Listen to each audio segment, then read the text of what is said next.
Okey, bismillahirrahmanirrahim. Assalamualaikum semua. InsyaAllah kita akan mulakan podcast kita sebentar saja lagi. Jadi marilah kita sama-sama memulakan program kita pada hari ini dengan umum kitab Al-Fatihah. Bismillahirrahmanirrahim. Alhamdulillahirabbil alamin, arrahmanirrahim, maliki yaumiddin. Iyyaka na'budu wa iyyaka nasta'in. Ihdinas siratal mustaqim. Siratal ladzina an'amta 'alaihim ghairil maghdubi 'alaihim waladdallin.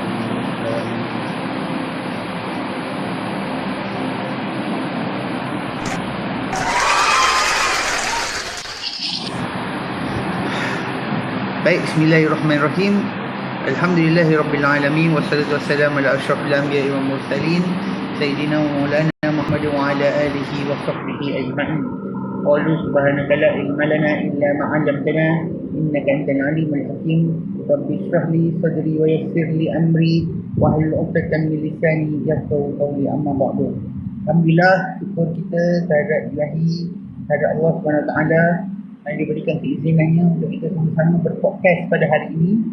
Untuk podcast santai kita, podcast seimbang kita pada hari ini, itu podcast yang satu lagi ilmu yang saya rasa baik dan syarat dengan pengetahuan yang mungkin kita selalu buat tapi kadang mungkin terlupa, iaitu tajuknya pada hari ini, iaitu istinja mengikut sunnah Nabi Muhammad SAW. Istinja ikut sunnah Nabi SAW ini bertemakan iaitu bersih, itu iman, istinja itu sunnah. InsyaAllah. Alhamdulillah, segala puji bagi Allah SWT.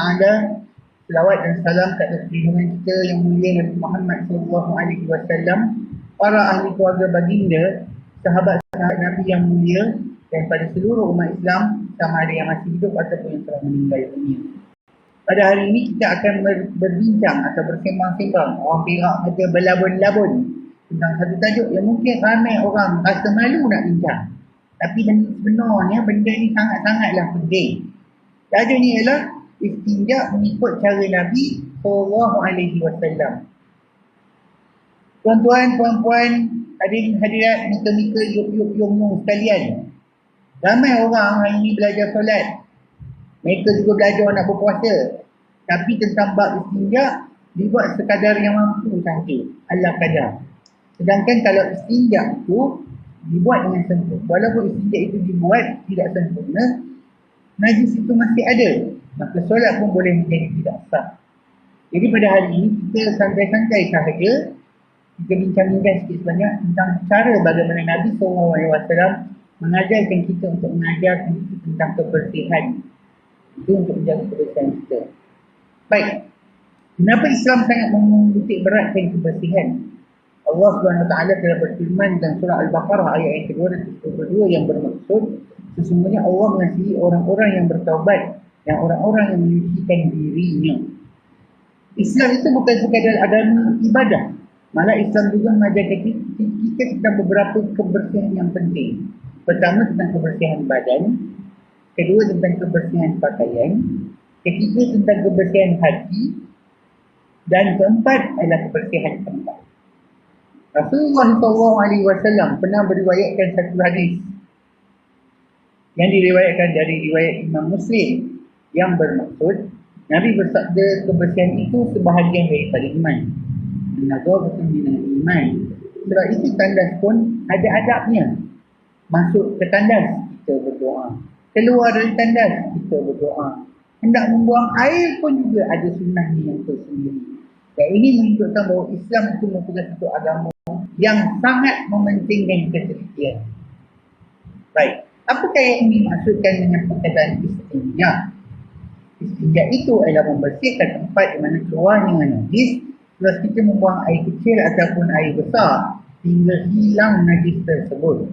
Tujuannya adalah bila seseorang itu berada dalam keadaan yang suci, bagi membolehkan seseorang itu beribadah.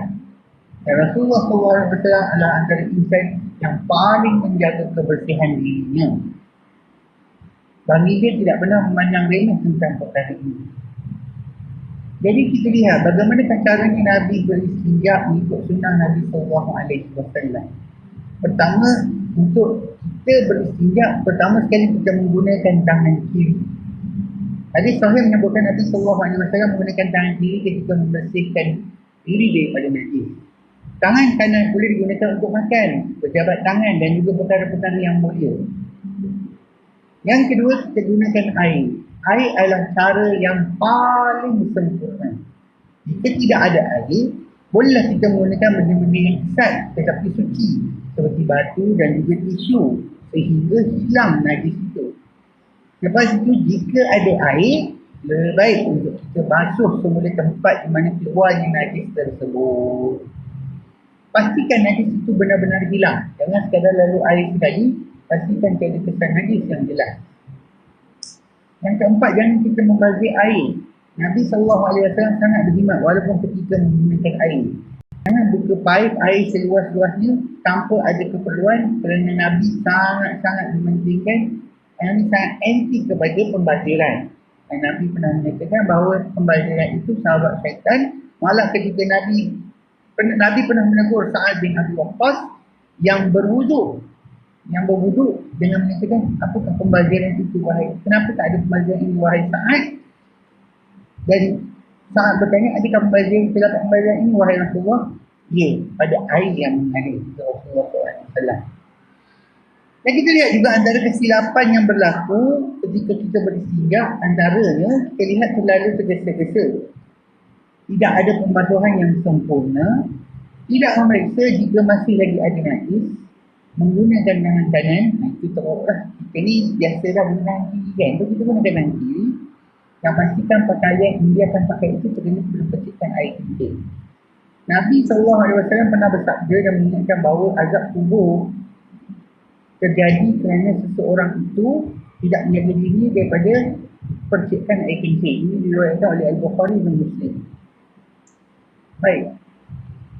So kita lihat, ada tak soal-soal jawab yang ringkas? Contohnya, boleh tak kita menggunakan tisu sahaja? Boleh, jika najis belum merebak dan hilang dengan sempurna. Namun menggunakan air itu adalah lebih afdal. Berapa kali kita nak basuh? Tak ada bilangan tertentu. Cuma yang pentingnya kita hilangkan najis itu dari segi bau, rasanya. Rasanya bukan maksudnya kita ambil telan, tak. Maksudnya kita boleh tahu sekiranya masih lagi ada kesan-kesan kesatan dan sebagainya. Adakah kita perlu menggunakan sabun? Tidak perlu, tidak wajib, bukan tidak perlu, tidak wajib. Air mutlak sudah memadai untuk menyucikan najis. Tapi kalau nak lebih wangi, gunakanlah sabun. Bagaimanakah jika was-was? Jangan ada rasa was-was. Jika telah bersihkan najis dengan sempurna, anggap sahaja itu telah suci. Baik, sahabat-sahabat yang saya hormati dan saya kasih sekalian. Kadang-kadang perkara kecil ini yang kita sangka seperti istinja ini tidak penting. Namun hakikatnya, daripada perkara yang kecil inilah lahirnya disiplin sebagai seorang Muslim. Orang yang menjaga kebersihan itu akan lebih mudah untuk menjaga wuduknya, dan yang menjaga wuduk itu akan lebih mudah untuk menjaga solatnya. Dan orang yang menjaga solatnya, insya-Allah Allah akan menjaga seluruh kehidupannya. Marilah kita menghidupkan sunnah Nabi SAW dalam setiap aspek kehidupan kita, terutamanya dari segi ketika kita berada di kandas. Janganlah kita malu untuk mempelajari ilmu ini, kerana ini adalah sebahagian daripada agama kita. Semoga Allah SWT menjadikan kita hamba-Nya yang sentiasa menjaga kesuciannya, baik zahir maupun batin. Mudah-mudahan. Terima kasih. Terima kasih kepada yang menonton pada ketika ini. Alhamdulillah. Semoga diberikan rahmat dan petunjuknya dari Allah SWT. Terima kasih sekali lagi semua. Aku qauli hadza wa astaghfirullahaladzim wa lakum wa lisa'iril muslimin wal muslimat wal mu'minin wal mu'minat. Astaghfirullah innahu huwal ghafurur rahim. Wallahu a'lam. Assalamualaikum warahmatullahi wabarakatuh.